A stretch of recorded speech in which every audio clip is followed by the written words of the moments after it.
Hello, I'm Rod Schaub. I work for Frontier Extension District out of the Linden office. Today we're going to talk about buckbrush identification and control.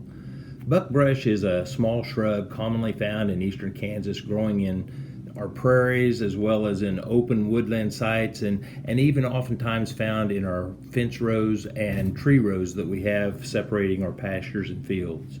Buckbrush is a plant that will grow to 2 to 3 foot tall and spreads by above ground runners. And those runners often form clumps or patches, and these patches provide cover for birds and animals.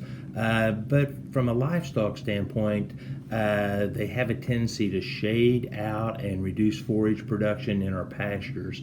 And cattle typically do not graze buckbrush. However, sheep and goats may occasionally. So today we want to learn a little bit about buckbrush control. And buckbrush can be controlled by top removal after the plants have leafed out during a time their carbohydrate reserves in the roots are low. This would be while the leaves of the buckbrush plant are still that pale green color, and you'll oftentimes see that in early to mid-May.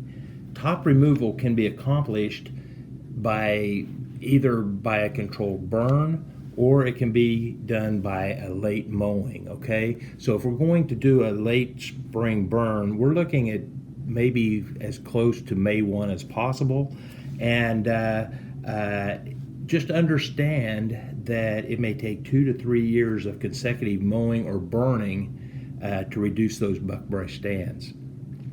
Herbicides can also be used to control buckbrush. Again, the best time to apply the herbicides is when the leaves are still that light yellow-green color, starting to change to a darker green. A number of herbicides can be used. Typically 2,4-D low-vol ester is probably the cheapest and can be quite effective. There are other herbicides like Grazon P plus D or Chaparral that can be used, but just take caution if applying Chaparral to cool season grasses, and understand that Grazon P plus D is a restricted use pesticide. When using herbicides, always read and follow the label directions.